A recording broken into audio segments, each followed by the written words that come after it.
DOT remain committed to completing the mandates that we put into the bill. I also think I convey the frustration that you haven't moved fast enough. For instance, on the 10-hour rest rule, we were very specific about what we wanted to see and how we wanted to see it and when we wanted to see it. I guess we thought that we didn't leave a lot of ambiguity in the law about what we wanted, and yet here we are in September still waiting on a 10-hour rest rule. So can either of you address what has been the delay specifically to implementing a 10-hour rest?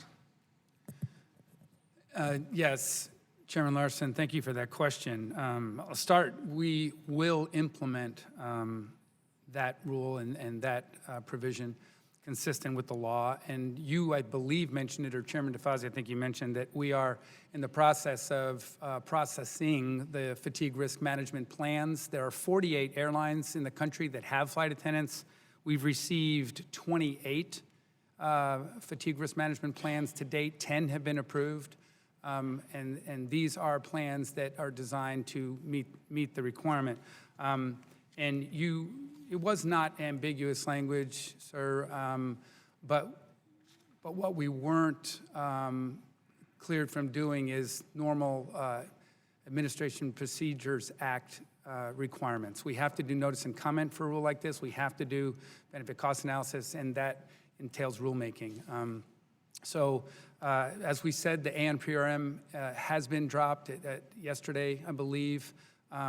Sir, you and Chairman DeFazio, we commit that those comments that come from the ANPRM will inform and actually should, my hope is, should accelerate the eventual passage of the rule, because the writing of the NPRM will be informed by those initial comments and I think lead to a better written rule and hopefully expedition.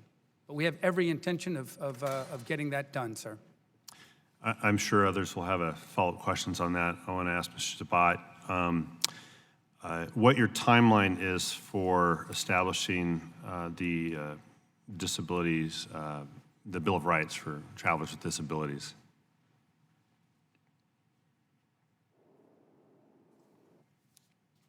Thank you, Mr. Chairman, for the question. As I mentioned in my testimony, we are committed to fulfilling the requirements of establishing a Passengers with Disabilities Bill of Rights.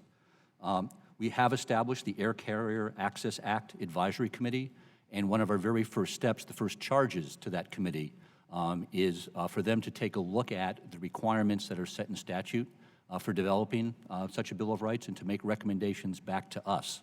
So if you will, the first step is we've established the committee to look at this.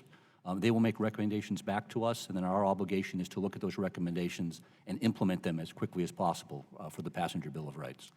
On the next panel, we'll have the president of the Paralyzed Veterans of America, and so just prepping the PVA to help us, give us some guidance on how we can give you guidance to move forward more quickly.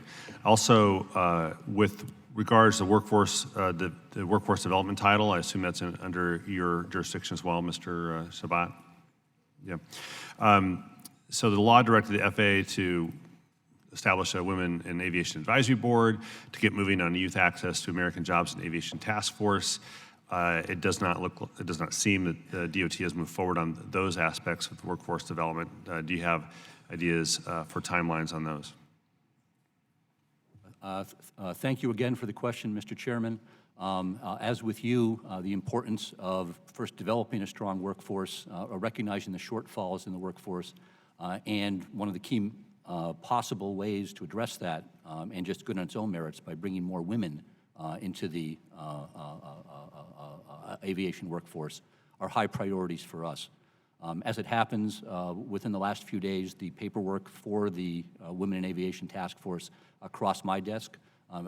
We can expect to see an announcement that that task force has been formed within days, not weeks. How many more desks does it have to cross then for it to become a reality? In this case, I think it's crossed the last desk But until it's announced, I don't want to make any commitments except to say it will be out within days, not weeks. All right. Mr. Elwell, do you have a follow-up on anything there? Sir, workforce is a very big priority to us, as it is to the department. We are working apace on 631, on the workforce grants. There's some technical difficulties on getting that processed and getting it forward. We're also have a huge emphasis on STEM, aviation and space education initiatives. We've increased our employee engagement with young people by 200% in the past year, and that's a program voluntarily FAA folks reach out to young people for getting into this industry. It's a difficult challenge because STEM, there's a shortage of STEM graduates across all sectors, but so we're competing with other sectors on a shortage of these graduates. But we're trying to get them early. We're talking to them in elementary school. Okay. So I'll have my staff follow up with you rather than ask a question about how we can help you get through these technical difficulties on the grants and conclude and recognize Ranking Member Graves of Louisiana.